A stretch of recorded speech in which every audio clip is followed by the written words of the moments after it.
Entrepreneurs are key drivers of our economy. And one reason is the entrepreneur's ability to conceive, plan, negotiate, and execute deals. Whether it's the negotiation that built great structures like the Brooklyn Bridge, our cities, or the products and services that today are household names, deal makers must be visionary, confident, positive, persistent, and skillful. A group of entrepreneurs joined me at the Brooklyn Marriott in New York for an in-depth workshop designed to sharpen their skills called Big Deal. I believe that most entrepreneurs really miss a big opportunity. And the big opportunity can be summarized in these two words, big deal.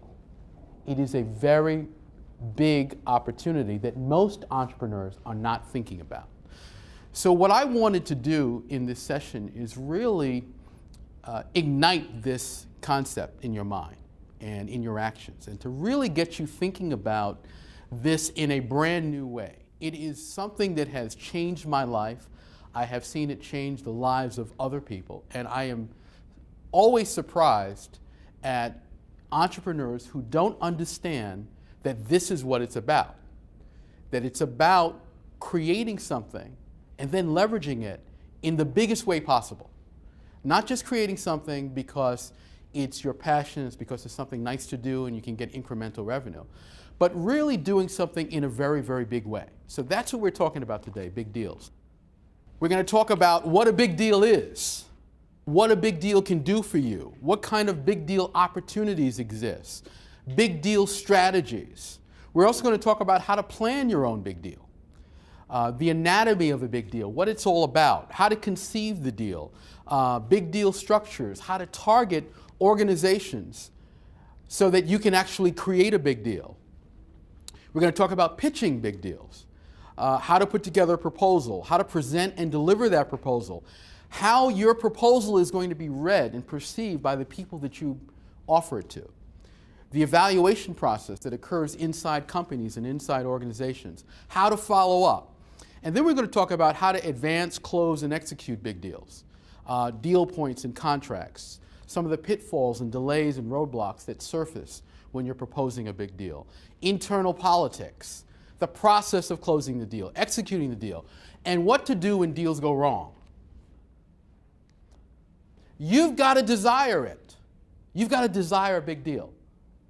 And in the midst of a challenging economic environment, going day to day and having to deal with all these things that you have to deal with when you run a business, bills that have to be paid, people that aren't responding, a process you've got to develop, services you've got to deliver, all of these things that are happening, it is very easy to reach a stage where you say, this is a tough thing to do.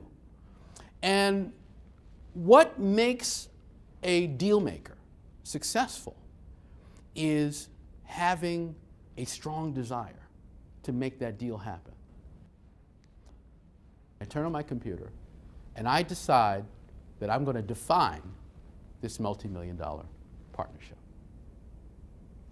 And I proceed to define an arrangement, and you're going to learn how to do this today, that described how we would work together over a series of years, what the responsibilities would be, what the benefits would be to each party, and how much money I wanted in return. And I asked them for financial resources, and I asked them for what I would call strategic resources, which is something we're going to talk about. Because you don't always have to get money. You can get things that are sometimes better than money. And I asked them for this. And I think it was $4 million I asked them for, something like that. $4 or $5 million. And I sent it. And they got in touch with me and they said, this is a very interesting opportunity. We're really excited about this. And we would love to work with you. And we can't do your number, but here's what we can do. And they gave us back a counterproposal that was worth, it was a multi-million-dollar deal.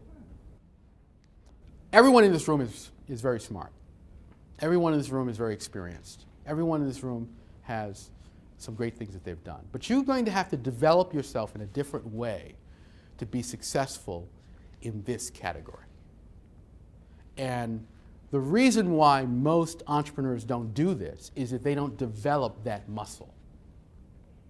They don't develop that skill.